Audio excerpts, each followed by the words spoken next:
Kisah Nabi Muhammad Sallallahu Alaihi Wasallam berhijrah ke Yathrib. Atas izin Allah Subhanahu wa Ta'ala, kaum musyrikin yang mengepung rumah Rasulullah tertidur pulas. Alhasil mereka kehilangan jejak Rasulullah yang ternyata berhasil lolos dengan selamat. Sementara itu, Rasulullah bersama Abu Bakar sedang bersembunyi di Gua Thur agar terhindar dari rencana pembunuhan kaum musyrikin. Di suatu malam, Rasulullah didatangi malaikat Jibril. Beliau diberitahu bahwa sudah saatnya bagi Rasulullah untuk berhijrah. Wahai Muhammad, janganlah kamu tidur besok malam di tempat tidurmu, karena sesungguhnya Allah Subhanahu wa Ta'ala memerintahkanmu untuk berhijrah ke Yathrib. Pada siang hari berikutnya, Rasulullah mendatangi rumah Abu Bakar sambil menutupi wajahnya. Sebuah kebiasaan yang jarang beliau lakukan saat berkunjung ke rumah sahabatnya tersebut. Rasulullah merasa perlu berhati-hati sebelum menceritakan kepada Abu Bakar tentang kedatangan Jibril semalam. Wahai sahabatku, keluarkan orang-orang yang ada di rumah ini. Aku ingin menyampaikan sebuah hal yang penting kepadamu. Mereka semua keluargamu, wahai Rasul, tidak ada yang perlu dikhawatirkan. Sesungguhnya telah diizinkan bagiku untuk berhijrah. Apakah Anda ingin ditemani, wahai Rasul? Ya, aku ingin engkau menemaniku hijrah ke Yathrib. Abu Bakar terharu mendengar permintaan Rasulullah. Sampai-sampai ia menangis karena amanah besar ini.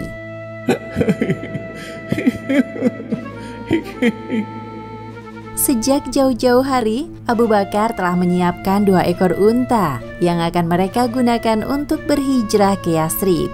1 unta untuk dirinya dan 1 unta lagi untuk ditunggangi Rasulullah. Wahai Rasul, ambillah salah satu dari 2 unta ini yang Anda sukai. Maaf sahabatku, kali ini aku tidak akan menerima pemberianmu secara cuma-cuma. Aku akan membayar senilai 1 ekor unta. Hijrah dari Mekah ke Yathrib adalah ibadah yang mulia. Maka aku ingin mengeluarkan semua yang aku miliki demi menempuh perjalanan ini. Kemudian Rasulullah dan Abu Bakar menyusun strategi hijrah bersama, khususnya rencana untuk keluar dari Mekah malam ini. Selain Abu Bakar, Nabi Muhammad juga menemui Ali bin Abi Thalib. Beliau meminta 2 hal kepada Ali. Setelah sebelumnya Rasulullah meminta Ali untuk tetap tinggal di Mekah sampai sekarang. Wahai Ali, sebelum engkau berhijrah ke Yathrib, aku minta agar engkau mengembalikan barang-barang titipan yang diamanahkan kaum Quraisy kepadaku. Insya Allah, aku akan menyelesaikan amanah tersebut untukmu, wahai Rasul. Terima kasih. Sebuah fenomena yang aneh ketika orang-orang Quraisy, terlebih kaum musyrikin, lebih memilih menitipkan barang-barang berharga mereka kepada Rasulullah daripada menitipkannya kepada orang lain. Hal ini dikarenakan Rasulullah memiliki sifat yang amanah, meskipun secara terang-terangan mereka membenci beliau. Lalu Rasulullah melanjutkan pembicaraannya yang belum selesai dengan Ali. Dan satu hal lagi, malam nanti tidurlah di ranjangku. Pakailah selimut hijau milikku. Mereka akan mengira bahwa orang yang di dalam selimut itu adalah aku. Aku akan melakukan seperti yang Anda minta, wahai Rasul. Sebuah kebanggaan bagiku bisa menjalankan misi mulia ini. Sementara itu, di markas kaum musyrikin, Abu Jahal masih sibuk menjelek-jelekan Nabi Muhammad di depan para pemuda Quraisy yang sedang berlatih. Muhammad pernah mengklaim, jika kalian mengikuti ajarannya, maka kalian bisa menjadi raja bangsa Arab maupun non-Arab. Lalu setelah mati, kalian akan dibangkitkan dan dijanjikan surga bagi kalian.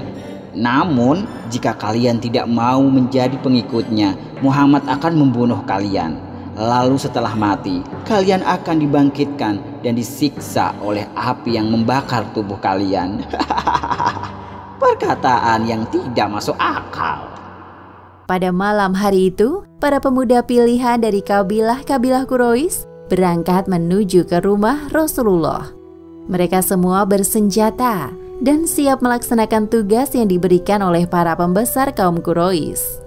Sementara itu, di kediaman Rasulullah, Beliau telah berencana keluar dari rumahnya di awal malam, lalu menuju rumah Abu Bakar, baru kemudian meninggalkan kota Mekah. Namun Rasulullah hanya manusia biasa yang tidak dapat menentukan takdirnya. Ketika beliau hendak bersiap-siap keluar, terdengar suara desas-desus dari luar rumah. Ternyata para pemuda pilihan kaum musyrikin telah mengepung di sekitar rumahnya. Mereka datang lebih awal dari perkiraan beliau. Para pemuda Quraisy berpencar di sekitar kediaman Rasulullah untuk mengawasi setiap pergerakan yang terjadi. Malam ini Muhammad akan mati di tangan kita. Jangan sampai dia lolos.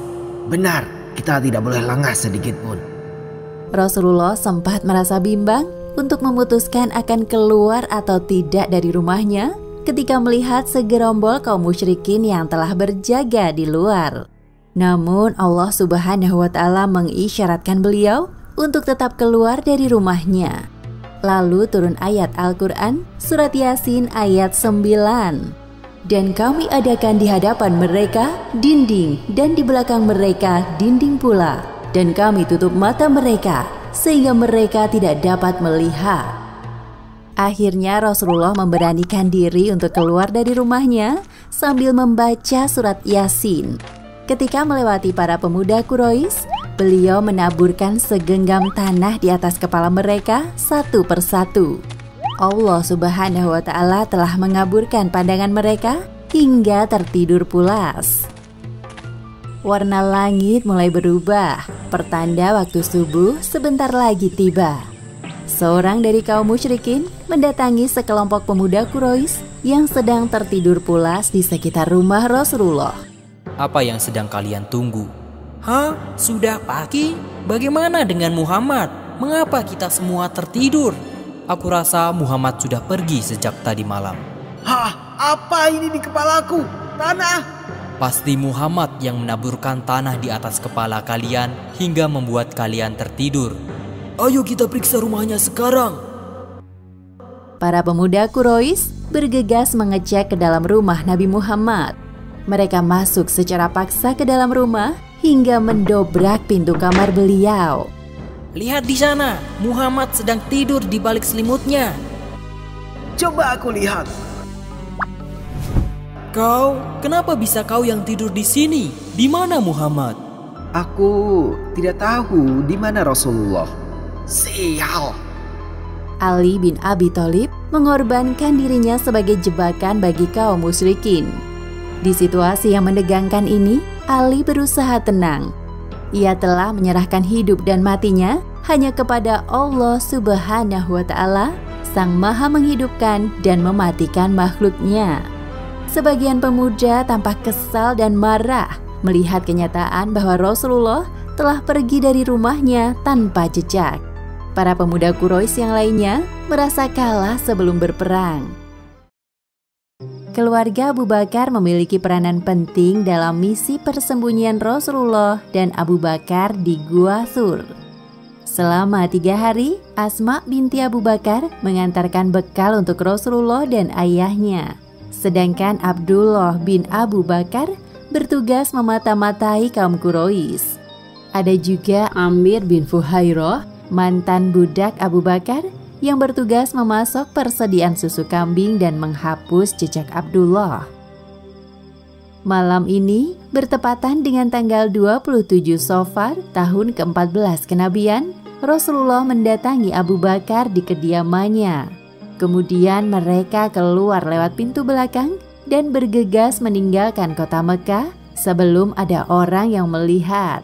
Sesuai rencana, Rasulullah dan Abu Bakar tidak langsung berhijrah, namun singgah di suatu tempat, baru kemudian menuju Yasrib ketika keadaan telah aman. Tujuannya untuk mengelabuhi kaum musyrikin. Jadi sebenarnya Rasulullah dan Abu Bakar pergi ke arah selatan menuju Bukit Sur, bukan ke arah utara menuju Yasrib. Jarak perjalanan dari kota Mekah ke Bukit Sur sekitar 8 km. Bukit Sur adalah bukit yang tinggi, jalannya terjal dan sulit didaki karena banyaknya bebatuan. Di puncak Bukit Sur terdapat sebuah gua berbentuk batu berongga seperti perahu karang. Di dalam gua Sur inilah Rasulullah dan Abu Bakar akan bersembunyi dari kejaran kaum musyrikin selama 3 hari. Sesampainya di depan mulut gua, Abu Bakar memperingatkan Rasulullah. Wahai Rasulullah, janganlah engkau masuk dulu sebelum aku masuk. Jika ada sesuatu di dalam, biarlah aku yang mengalaminya. Lalu Abu Bakar masuk ke dalam gua dan menemukan ada beberapa lubang. Ia pun menyobek sebagian dari pakaiannya untuk menyumbat lubang tersebut. Ketika tinggal 2 lubang yang tersisa, Abu Bakar lantas menutup dengan kedua kakinya. Dari dalam gua, Abu Bakar memanggil Rasulullah. Wahai Rasul, masuklah. Rasulullah masuk ke dalam gua Sur yang sempit dan merebahkan kepala beliau di pangkuan Abu Bakar, lalu tertidur. Kondisi gua yang hanya muat untuk 2 orang membuat penghuninya tidak leluasa bergerak. Tiba-tiba Abu Bakar merasakan sengatan hewan di kakinya. Namun ia tidak berani membangunkan Rasulullah dan hanya menahan rasa sakitnya. Semua itu dilakukan Abu Bakar atas rasa cinta dan kagum yang teramat besar kepada sosok pemimpin umat Islam sekaligus sahabat terbaiknya. Air mata Abu Bakar membasahi wajah Rasulullah hingga membuat beliau terbangun. Apa yang terjadi wahai sahabatku? Iya Rasul, sepertinya kakiku disengat hewan. Rasulullah terkejut mendengar pengakuan Abu Bakar. Cepat tarik kakimu dari lubang. Itu akan mengganggu Anda jika aku menarik kakiku. Tidak sama sekali wahai sahabatku. Rasulullah meludah kecil di kaki Abu Bakar yang terkena sengatan hewan. Seketika itu juga bekas dan rasa sakitnya menghilang. Alhamdulillah, kakiku sudah tidak sakit lagi wahai Rasul. Sementara itu kaum musyrikin melampiaskan kekesalan mereka dengan memukul Ali bin Abi Thalib lalu menyeretnya ke Ka'bah. Mereka mendesak Ali agar mau mengatakan di mana posisi Rasulullah. Namun Ali tetap diam. Manakala ancaman kaum musyrikin tidak berhasil terhadap Ali, mereka lantas mendatangi orang terdekat Rasulullah, yaitu Abu Bakar. Sesampainya di depan pintu rumah Abu Bakar, "Keluarlah dari rumahmu, wahai Abu Bakar." Asma yang berada di dalam rumah terpaksa membukakan pintu dengan tangan gemetar. Di mana ayahmu? Aku tidak tahu. Sekali lagi, aku tanya, di mana ayahmu? Apakah dia sedang bersama Muhammad? Aku benar-benar tidak tahu di mana ayahku berada sekarang. Saking tidak dapat mengendalikan emosi, Abu Jahal menampar pipi Asma hingga anting-antingnya jatuh. Aku benar-benar tidak tahu apa-apa. Salah seorang pemuda Quraisy merasa iba melihat perlakuan Abu Jahal kepada Asma yang seharusnya tidak dilakukan seorang pria kepada wanita. Sudahlah Abu Hakam, sepertinya dia benar-benar tidak tahu. Para pembesar Quraisy mengadakan sidang lanjutan. Mereka mengerahkan para pelacak jalan di semua jalur menuju Mekah untuk menemukan Rasulullah dan Abu Bakar. Bahkan mereka akan menghadiahkan 100 ekor unta bagi siapapun yang bisa menangkap dan membawanya ke hadapan kaum musyrikin. Pasukan berkuda, pejalan kaki, dan para pelacak jalan yang mengetahui perihal sayembara berlomba-lomba untuk mencari jejak Rasulullah dan Abu Bakar. Ayo, kita cari Muhammad. Menjelang siang hari, para pencari jejak utusan kaum musyrikin mulai menyusuri jalan. Mereka terbagi dalam beberapa bagian. Ada yang menuju ke arah utara, selatan, barat, dan timur Mekah. Setelah beberapa lama mencari, akhirnya para pelacak jalan yang ditugaskan ke arah selatan berhasil menemukan jejak Rasulullah dan Abu Bakar. Aku menemukannya. Lihat kemari. Di mana? Di sini. Aku yakin bekas terompah ini adalah milik kaki Muhammad. Namun sepertinya dia tidak sendirian. Aku yakin bekas terompah yang satunya ini milik Abu Bakar. Ayo kita ikuti jejak langkah kaki ini. Pasti kita dapat menemukan mereka berdua. Para pencari jejak terus berjalan sampai mendaki Bukit Sur. Sesampainya di puncak bukit, mereka menghentikan langkahnya. Sebentar, aku yakin mereka ke arah puncak. Tapi setelah ini kemana lagi? Mengapa jejaknya tiba-tiba menghilang? Mustahil mereka menghilang begitu saja. Apakah jejaknya terhapus angin? Entahlah, ini sungguh aneh. Sementara itu, Abu Bakar yang mengetahui kehadiran para pencari jejak di atas bukit merasa was-was. Ia mengadu kepada Rasulullah sambil berbisik-bisik. Wahai Rasulullah, jika mereka menoleh ke bawah, pasti mereka dapat melihat kita. Diamlah wahai Abu Bakar, kita berdua tapi yang ketiganya adalah Allah. Sebagaimana yang disebutkan dalam Al-Quran, surat At-Taubah ayat 40. Jikalau kamu tidak menolongnya, Muhammad, maka sesungguhnya Allah telah menolongnya, yaitu ketika orang-orang kafir musyrikin Mekah mengeluarkannya dari Mekah, sedang dia salah seorang dari 2 orang ketika keduanya berada dalam gua. Di waktu dia berkata kepada temannya, "Janganlah kamu berduka cita, sesungguhnya Allah beserta kita." Maka Allah menurunkan ketenangannya kepada Muhammad dan membantunya dengan tentara yang kamu tidak melihatnya, dan Al-Quran menjadikan seruan orang-orang kafir itulah yang rendah, dan kalimat Allah itulah yang tinggi. Allah Maha Perkasa lagi Maha Bijaksana. Setelah para pencari jejak turun dari atas puncak bukit, Abu Bakar baru merasa lega. Alhamdulillah, akhirnya mereka pergi.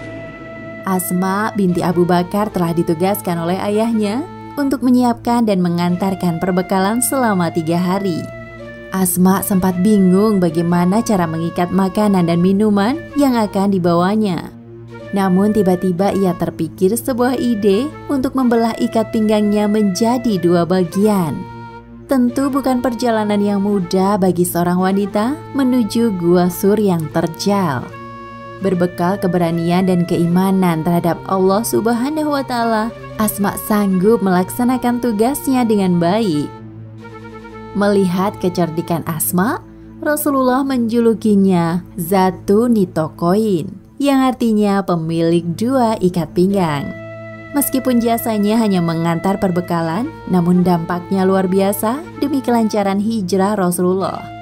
Selama 3 hari, Asma rela bolak-balik dari rumahnya menuju Gua Sur untuk mengantarkan perbekalan bagi Rasulullah dan ayahnya. Abdullah bin Abu Bakar juga membantu dalam misi persembunyian di Gua Sur. Setiap sore Abdullah berkunjung untuk melaporkan setiap gerak-gerik kaum musyrikin kepada Rasulullah dan ayahnya. Ia baru pulang ke Mekah ketika tengah malam agar tidak ada orang yang curiga. Orang-orang Mekah telah membuat sayembara untuk menemukan Anda, wahai Rasulullah, dan juga engkau ayah, dengan hadiah masing-masing 100 ekor unta. Mereka sungguh kejam. Selain Asma dan Abdullah, Abu Bakar juga meminta pertolongan dari Amir bin Fuhairah, seorang mantan budaknya.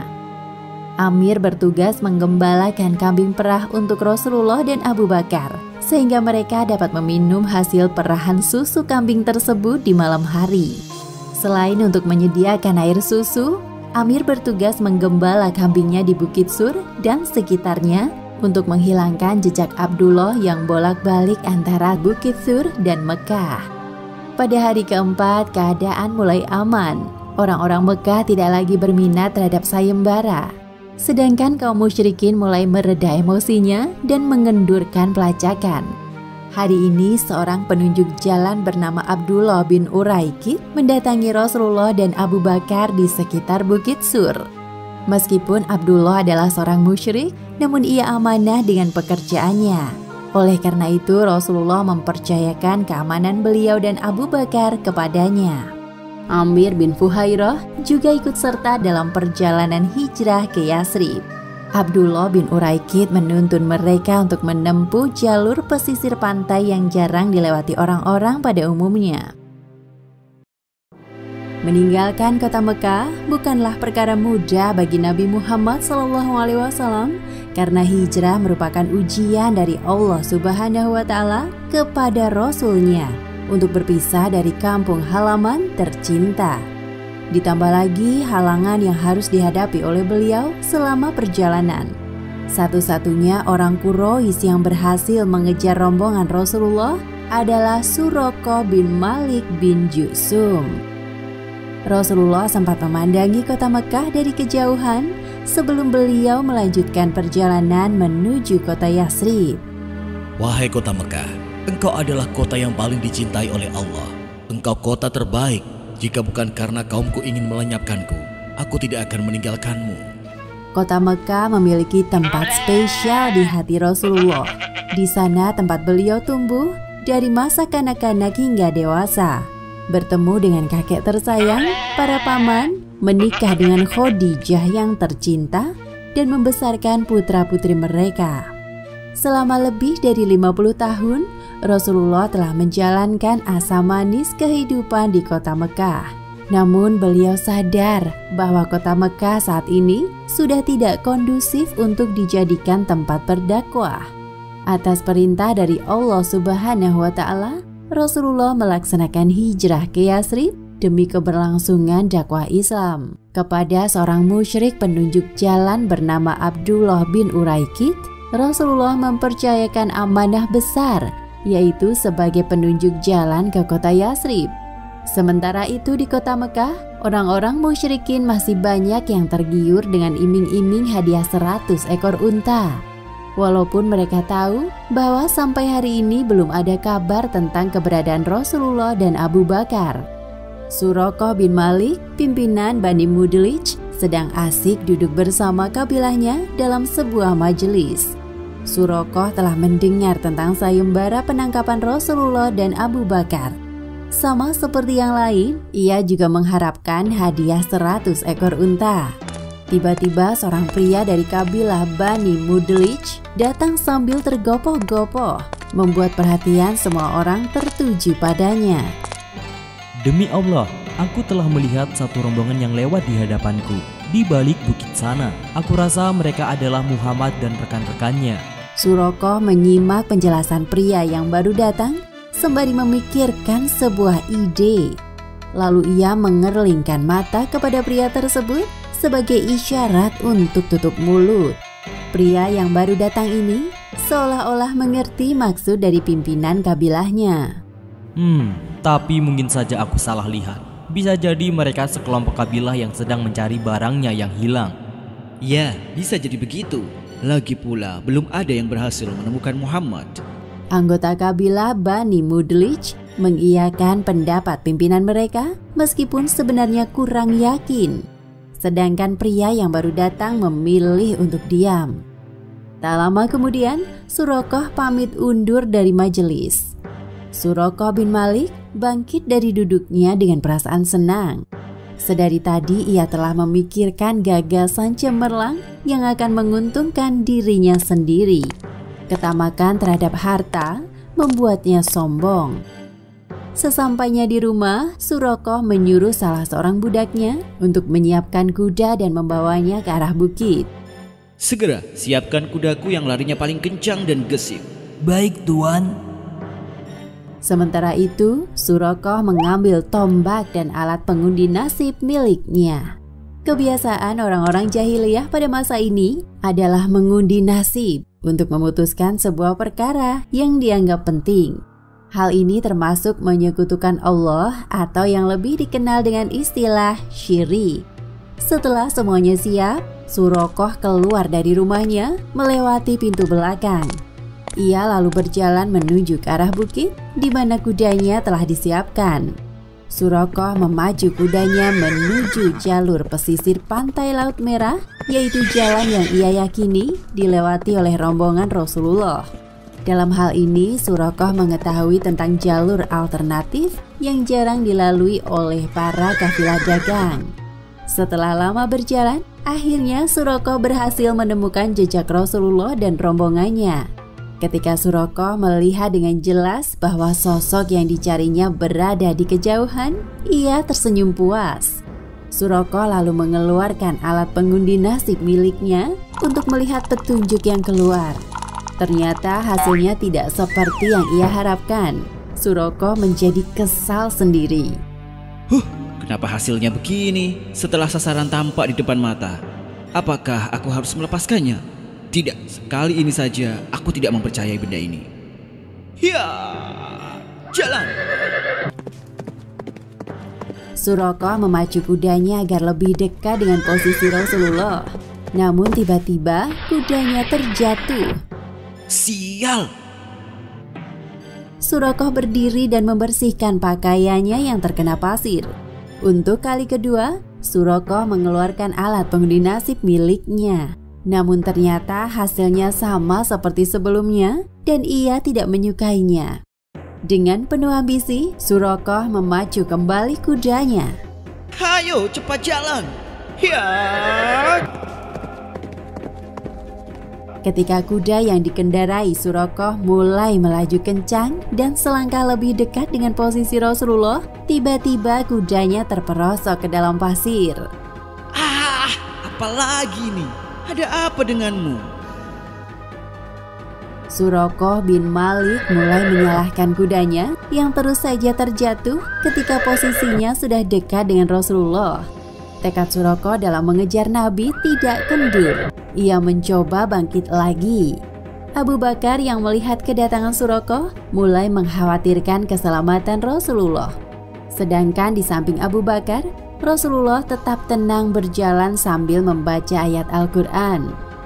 Wahai Rasul, di sana ada seseorang yang mengejar kita. Tenanglah wahai sahabatku, Allah ada bersama kita. Untuk ketiga kalinya, kuda Surakoh terjatuh. Lebih parahnya, kaki kudanya terperosok ke dalam pasir. Ketika kaki kudanya ditarik, keluarlah asap yang tebal bak badai di siang hari. Pada saat inilah, Surakoh tersadar bahwa yang dihadapinya bukan orang sembarangan. Pasti ada zat yang melindungi Muhammad. Lebih baik aku urungkan niat jahatku sekarang daripada aku celaka. Akhirnya Surakoh memutuskan untuk menyerah dan memanggil Rasulullah dari kejauhan. Hai kalian, aku Surakoh bin Malik bin Ju'sum. Tunggulah aku sejenak, aku ingin menyampaikan sesuatu. Demi Allah, aku tidak mencurigai kalian dan tidak membawa sesuatu yang tidak kalian senangi. Rasulullah yang mendengar teriakan Surakoh berkata kepada Abu Bakar, Wahai sahabatku, katakan padanya, apa yang engkau inginkan dari kami? Abu Bakar melakukan perintah dari Rasulullah dan mendekat ke arah kuda Surakoh. Wahai Surakoh, apa yang engkau inginkan dari kami? Tuliskan satu surat untukku sebagai tanda antara aku dan kalian. Rasulullah lalu memerintahkan Amir bin Fuhairah menuliskan sebuah surat untuk Surakoh. Isi suratnya adalah tentang pemberian keamanan bagi Surakoh jika sewaktu-waktu diperlukan. Surakoh menerima surat dari Rasulullah dengan senang hati. Sekarang pandangan Surakoh terhadap Nabi Muhammad telah berubah. Bahkan ia menawarkan bekalnya kepada Rasulullah, namun beliau menolak dengan sopan. Tolong rahasiakan posisiku saat ini dari orang-orang Mekah yang mencari kami. Baik, aku akan melakukannya. Surakoh melihat kepergian rombongan Rasulullah sampai hilang dari pandangannya. Lalu ia memacu kudanya kembali ke kota Mekah. Di tengah perjalanan, Surakoh bertemu dengan sekelompok orang Quraisy. Ternyata mereka sedang mencari Rasulullah dan Abu Bakar. Kali ini Surakoh menyembunyikan keberadaan Rasulullah dengan mengatakan kepada mereka, Aku tidak menemukan apa-apa dari arah sebelah sana. Lebih baik kalian berhenti sampai di sini dan carilah ke tempat lain. Selama perjalanan panjang dari Gua Sur menuju Yasrib, Rasulullah mendapatkan perlakuan istimewa dari Abu Bakar. Di tengah-tengah perjalanan, rombongan Rasulullah bertemu dengan orang-orang asing yang baik. Mereka dengan senang hati membantu, bahkan membawakan oleh-oleh bagi Rasulullah dan Abu Bakar. Rasulullah bersama dengan Abu Bakar, Amir bin Fuhairah, dan Abdullah bin Uraikid telah berjalan sepanjang malam hingga esok harinya tanpa istirahat. Jalanan terasa lenggang karena rombongan Rasulullah tidak bertemu dengan kafilah dagang ataupun pejalan kaki di daerah ini. Ketika matahari menuju pertengahan hari dan suhu udara semakin panas, Rasulullah mengajak rombongannya untuk beristirahat sejenak. Kemudian Abu Bakar berinisiatif mencari batu berukuran besar yang bisa digunakan sebagai tempat untuk mereka bernaung. Batu ini mampu melindungi orang-orang dari sengatan sinar matahari. Kemudian Abu Bakar menghamparkan sebuah kulit binatang sebagai tempat rebah Rasulullah dan meratakannya dengan tangan. Saat ini yang dipikirkan Abu Bakar hanya bagaimana cara agar Nabi Muhammad dapat beristirahat dengan layak dan nyaman. Tidurlah, wahai Rasulullah. Aku akan mengontrol keadaan di sekitar sini. Terima kasih, sahabatku. Setelah memastikan bahwa Rasulullah terlelap, Abu Bakar memperhatikan sekelilingnya. Amir bin Fuhairah dan Abdullah bin Uraikid juga ikut beristirahat di dekat batu besar, tempat di mana Rasulullah berbaring. Setelah menunggu cukup lama, tiba-tiba muncul sesosok pemuda dari kejauhan. Rupanya ia seorang penggembala domba. Penggembala ini berniat menggiring hewan ternaknya menuju batu besar di dekat rombongan Rasulullah. Dari wajahnya tampak ia sedang kelelahan. Abu Bakar yang sedari tadi memperhatikan kedatangan penggembala domba membuka percakapan dengannya.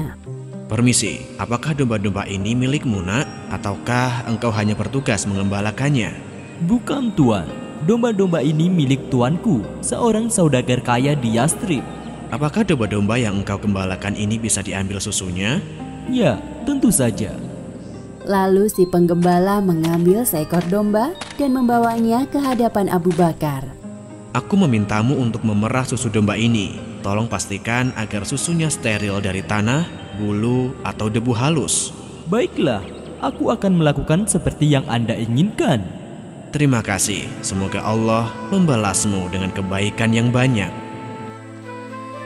Kemudian Abu Bakar menyerahkan sebuah wadah kecil tempat biasanya Rasulullah minum dan berwudu kepada penggembala domba tersebut. Gunakan ini. Sementara Abu Bakar sibuk menyiapkan susu domba, Rasulullah dan yang lainnya masih tertidur. Abu Bakar sengaja tidak membangunkan Rasulullah. Barulah setelah Rasulullah terbangun sendiri dari tidur, Abu Bakar membawakan susu domba kepada beliau. Minumlah susu domba ini, wahai Rasulullah. Baru saja lewat seorang pemuda bersama domba-dombanya di daerah ini. Rasulullah meminum susu domba pemberian Abu Bakar untuk menghilangkan rasa lapar dan dahaga. Terima kasih atas minumannya. Wahai sahabatku, bukankah sekarang sudah waktunya kita untuk melanjutkan perjalanan? Ya, Anda benar. Kemudian Rasulullah dan rombongan berangkat kembali. Keesokan harinya, di tengah perjalanan, Rasulullah melewati sebuah pemukiman jarang penduduk. Wajah Abu Bakar tampak tidak asing bagi warga pemukiman karena mereka sering bertemu dengannya sewaktu Abu Bakar berdagang keluar kota Mekah. Berbeda dengan sosok Rasulullah yang tidak terlalu dikenal oleh warga pemukiman ini. Mereka memandang wajah Rasulullah dengan penuh rasa penasaran. Seorang penduduk bertanya kepada Abu Bakar, "Siapakah laki-laki yang bersamamu?" "Oh, orang ini adalah petunjuk jalan kami." "Pantas saja, kami jarang melihat wajahnya. Untuk itu kami bertanya kepadamu." "Kalau wajahmu sudah tidak asing bagi kami, karena dulunya engkau sering berdagang." "Baiklah, silahkan meneruskan perjalanan kalian." Abu Bakar sengaja menyembunyikan identitas Nabi Muhammad di hadapan penduduk dengan alasan keamanan beliau. Abu Bakar tidak bermaksud untuk membohongi mereka. Arti kata penunjuk jalan baginya adalah orang yang menunjukkan jalan kebaikan. Tetapi mungkin para penduduk tadi mengira bahwa Rasulullah hanya sekedar pemandu jalan seperti Abdullah bin Uraikid. Pada hari berikutnya, rombongan Rasulullah melewati perkemahan milik Ummu Ma'bad al-Khuzaiyah. Ia seorang wanita cerdas dan pekerja keras. Kebiasaan Ummu Ma'bad memberikan jamuan makanan dan minuman kepada para musafir yang melewati kemahnya. Abu Bakar memberanikan diri bertanya kepada Ummu Ma'bad tentang persediaan makanan yang ia miliki. "Permisi, apakah engkau memiliki sesuatu yang bisa kami makan atau minum?" "Demi Allah, andai kata kami memiliki sesuatu, pasti telah aku keluarkan dari tadi untuk menjamu kalian. seperti yang kalian tahu, daerah ini sedang musim paceklik. Sementara itu, Rasulullah melihat-lihat di sekitar perkemahan Ummu Ma'bad. Tampak seekor domba kecil di samping tenda. Bagaimana dengan domba itu, wahai Ummu Ma'bad? Domba ini terlalu lemah dan kurus. Apakah ia memiliki air susu? Wahai Tuan, kondisinya bahkan lebih parah untuk mengeluarkan air susu. Apakah engkau mengizinkanku untuk memerah susunya? Silahkan, jika engkau merasa domba lemah ini bisa mengeluarkan air susu. Akhirnya Ummu Ma'bad menyerahkan dombanya kepada Rasulullah dan Abu Bakar. Kemudian Rasulullah berdoa kepada Allah sambil memerah domba milik Ummu Ma'bad. Bismillahirrahmanirrahim. Tiba-tiba domba lemah tersebut mengeluarkan susu dengan pancaran yang deras. Rasulullah mengambil bejana milik Ummu Ma'bad yang biasa digunakan oleh para pejalan yang singgah. Lalu Rasulullah memenuhi bejana tersebut dengan susu domba dan menyuruh Abu Bakar meminumnya. Setelah Abu Bakar selesai minum, Rasulullah mempersilahkan Amir bin Fuhairah dan Abdullah bin Uraikid bergantian minum sampai mereka kenyang. Barulah kemudian giliran Rasulullah yang minum terakhir. Sekali lagi, Rasulullah memerah susu domba sampai memenuhi bejana untuk diberikan kepada Ummu Ma'bad. Terima kasih wahai Ummu Ma'bad atas jamuannya. Kami harus melanjutkan perjalanan. Semoga perjalanan kalian mudah. Terima kasih banyak. Sepeninggal Rasulullah dan rombongannya, Ummu Ma'bad berniat menceritakan tentang kejadian hari ini kepada suaminya. Tak lama kemudian, Abu Ma'bad datang sambil membawa domba-domba mereka yang tampak kurus. Tiba-tiba Abu Ma'bad terkejut melihat air susu telah tersedia dalam bejana.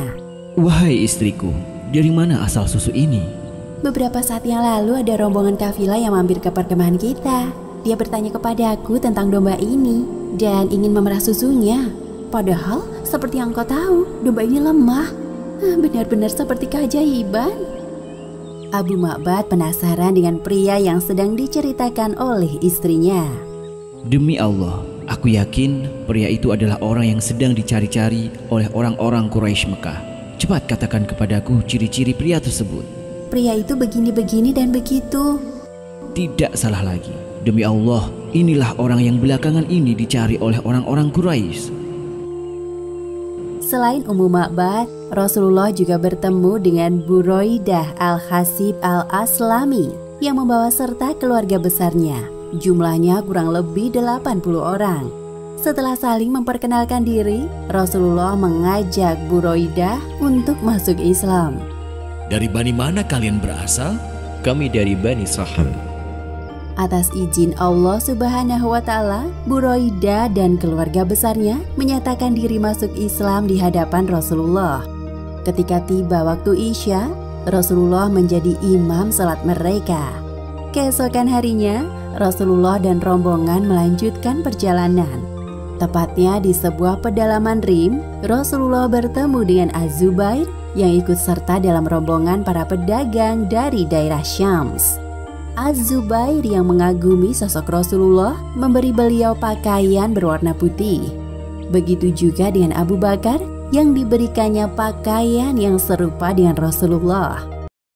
Sebelum menuju Yathrib, Rasulullah Shallallahu Alaihi Wasallam bersama Abu Bakar, Amir bin Fuhairah, dan Abdullah bin Uraikid singgah terlebih dahulu di Quba. Di sana mereka bermukim selama 4 hari lamanya, dari hari Senin hingga hari Kamis. Dalam hari-hari tersebut, Rasulullah dibantu kaum muslimin dari Yathrib yang dikenal dengan sebutan kaum Ansor, membangun sebuah masjid pertama dalam sejarah Islam. Tepatnya pada hari Senin tanggal 8 Rabiul Awal tahun 14 kenabian, Rasulullah Shallallahu Alaihi Wasallam bersama dengan rombongan sampai di daerah bernama Quba. Daerah ini hanya berjarak sekitar 5 km di sebelah tenggara kota Yathrib. Sementara itu di Yathrib, kaum Ansor mendengar bahwa Rasulullah telah meninggalkan kota Mekah. Perasaan mereka berdebar-debar menunggu kedatangan Rasulullah. Setiap hari seusai sholat subuh, kaum Ansor pergi ke Al-Harrah, tapal perbatasan kota, untuk menyambut kedatangan Rasulullah. Namun ketika matahari tepat berada di atas ubun-ubun, mereka memutuskan untuk kembali ke Yathrib dan melakukan hal yang sama keesokan harinya. Perhitungan kaum Ansor terkait hari kedatangan Rasulullah di Yathrib ternyata meleset. Hal ini dikarenakan kaum Ansor tidak mengetahui bahwa Rasulullah bersembunyi selama 3 hari di Gua Thur dan mengambil rute yang lebih jauh menuju kota Yathrib. Pada hari berikutnya, Rasulullah bersama rombongan telah sampai di Quba. Seorang Yahudi yang mengetahui tentang urusan kaum Ansor melihat kedatangan Rasulullah dari arah kejauhan. Sepertinya aku melihat sosok yang ditunggu-tunggu oleh kaum muslimin. Apakah benar mereka itu yang berpakaian serba putih? Aha, tidak salah lagi. Rasulullah dan Abu Bakar mengenakan pakaian berwarna putih, hadiah dari pedagang muslim bernama Az-Zubair. Sedangkan Amir bin Fuhairah dan Abdullah bin Uraikid mengikuti di belakangnya. Tiba-tiba orang Yahudi ini berteriak kencang saking tidak dapat menahan rasa histerisnya. Wahai kaum Arab, keluarlah! Orang yang kalian tunggu sudah datang. Kaum muslimin yang mendengar teriakan tersebut serta-merta keluar dari rumah mereka sambil membawa senjata. Mereka menemui Rasulullah beserta rombongan. Selamat datang di perkampungan Bani Amr bin Auf, wahai Rasulullah. Kami telah menunggu kedatangan Anda. Mereka mengitari Rasulullah dan Abu Bakar sambil meneriakkan lafaz takbir. Allahu Akbar, Allahu Akbar, Allahu Akbar. Mereka begitu gembira menyambut kedatangan Rasulullah. Kebanyakan dari kaum Ansor ini belum pernah berjumpa secara langsung dengan Rasulullah. Jadi mereka tidak bisa mengenali sosok Rasul. Bahkan mereka mengira bahwa Abu Bakar adalah Rasulullah. Karena penampilan Rasul sangat sederhana, tidak seperti penampilan raja-raja pada umumnya. Tatkala kaum Ansor mulai menyongsong Abu Bakar, Rasulullah hanya duduk dan diam. Abu Bakar yang diberi ucapan selamat datang merasa tidak enak hati dengan Rasulullah. Ia juga bingung menjelaskan kepada mereka dalam momen penyambutan yang meriah ini. Tiba-tiba sinar matahari menerpa wajah Rasulullah. Abu Bakar dengan sigap mengangkat sebagian pakaiannya untuk menaungi Rasulullah dari teriknya matahari. Pada saat inilah kaum Ansor mengetahui sosok Rasulullah Shallallahu Alaihi Wasallam. Berita kedatangan Rasulullah di Quba telah sampai di telinga kaum Ansor di Yathrib. Beberapa dari mereka rela pergi ke Quba untuk menemui Rasulullah. Selama singgah di Quba, Rasulullah tinggal di rumah Kulsum bin Hadam. Selain Kulsum, Rasulullah sering berkunjung di kediaman Sa'ad bin Khaisamah untuk berdiskusi tentang dakwah Islam bersama para sahabat yang lain. Sementara itu di kota Mekah, Ali bin Abi Thalib telah menyelesaikan amanah dari Rasulullah untuk mengembalikan barang-barang titipan kaum Quraisy. Selama 4 hari di Quba, Rasulullah telah merancang sebuah rencana besar. Beliau mengajak kaum Ansor untuk membangun sebuah masjid dan sholat di dalamnya.